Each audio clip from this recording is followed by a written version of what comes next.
que WhatsApp la están utilizando para amenazar a Venezuela. In a decision that has generated controversy, Nicolás Maduro announced on Monday that the instant messaging app WhatsApp is being used to threaten 65 military personnel and police officers in Venezuela. Speaking to a crowd of young people, Maduro called for them to remove the app from their phones, claiming it is a tool for sowing chaos and intimidation. Later, in a symbolic gesture, he publicly demonstrated how he uninstalled WhatsApp from his own device. However, this decision has a deeper context. Behind this measure is the goal of disrupting communication channels between opposition supporters and limiting access to encrypted messages, which are difficult for the government to intercept and control. WhatsApp, created in 2009, became globally popular and, by late 2012 and early 2013, just as Maduro took power in Venezuela, added the group creation feature, further facilitating organization and communication among users. The regime has control over public media in Venezuela. On radio and television, only messages from Nicolás Maduro and members of the United Socialist Party of Venezuela are broadcasted.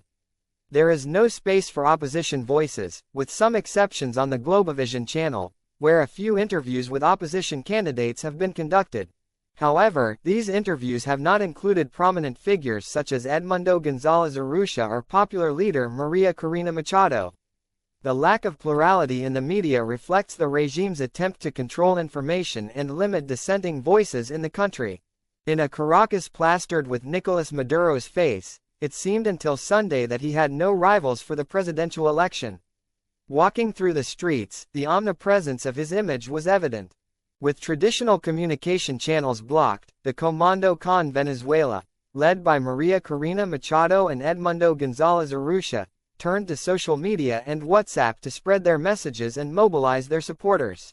On the Monday following the election, in which the National Electoral Council declared Nicolás Maduro the winner with 51.95% of the votes compared to the 43.18% obtained by González Urrutia, Caracas awoke to a palpable state of mourning.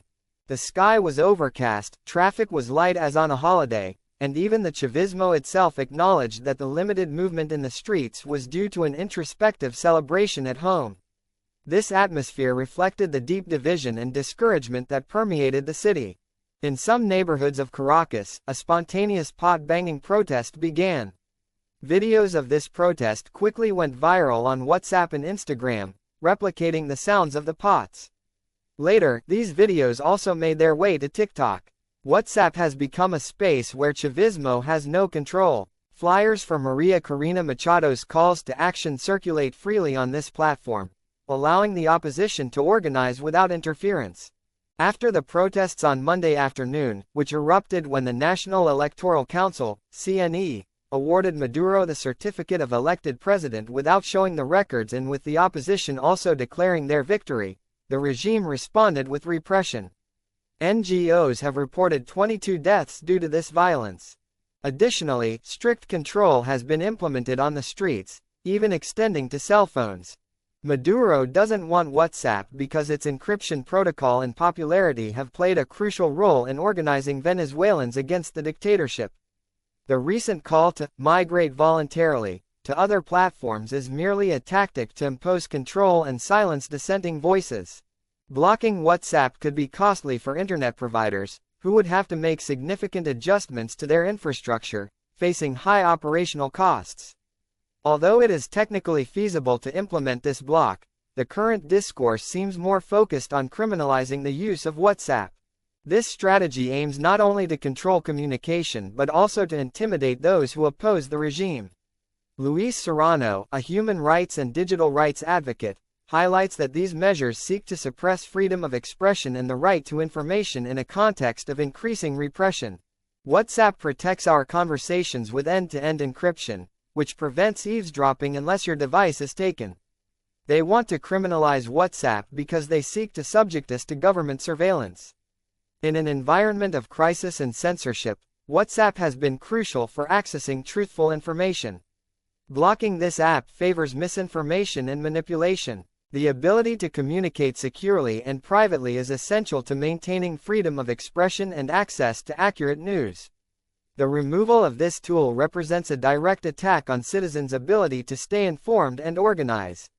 This further underscores the need to protect platforms that enable free communication in times of repression, he insisted in a post on X. And he concluded, WhatsApp allows us to organize and defend our rights. Criminalizing its use is also an attempt to dismantle social movements and limit citizens' ability to communicate freely and securely. We all have the right to privacy in our communications, regardless of the platform we use. It is not a crime to use encrypted applications, much less to use WhatsApp. These tools are essential for exercising freedom of expression and protecting individual rights. After the recent protests, Maduro accused billionaire Elon Musk, owner of X, of attempting to orchestrate a coup in Venezuela. However, the controversy did not end there. Maduro also severely criticized Instagram for blocking messages from his wife, Celia Flores, and took the opportunity to mention Mark Zuckerberg, the founder of Meta, in his criticisms. This series of accusations and critiques reflects the growing tension between the regime and digital platforms that have been crucial for the opposition. Regarding TikTok, which is of Chinese origin, Maduro claimed that it is controlled by the United States and also criticized it. However, up until the Saturday before the election, he himself was posting videos of him dancing in an attempt to attract young voters, showing a clear contradiction in his stance towards digital platforms. Maduro justified his call to uninstall WhatsApp with strong arguments. At an event with Chavista youth, he stated, through WhatsApp, they are threatening the Venezuelan military family, all the officers. Through WhatsApp, they are threatening the family. Through WhatsApp, they are threatening the police family. Through WhatsApp, they are threatening street and community leaders. Through WhatsApp, they are threatening everyone who does not speak out in favor of fascism. These statements reflect the regime's attempt to control communication channels and silence dissenting voices under the pretext of security and stability. I am going to sever ties with WhatsApp because it is being used to threaten Venezuela. For this reason, I will delete WhatsApp from my phone forever and gradually move my contacts to Telegram, WeChat. It is necessary to do so. Say no to WhatsApp. WhatsApp out of Venezuela, Maduro stated almost unusually. In his speech, Maduro accused TikTok and Instagram of being the main conscious instruments that spread hatred and fascism, claiming that these platforms are trying to divide Venezuelans and create fanatics who attack the police, the military, or the Chavista people in their communities. Additionally, he issued a threat by highlighting that there is no national regulation regarding the use of social media in Venezuela. Therefore, he tasked the Defense Council and the Security Council with studying the situation and proposing measures to control these platforms. Top News. Give it a like and subscribe.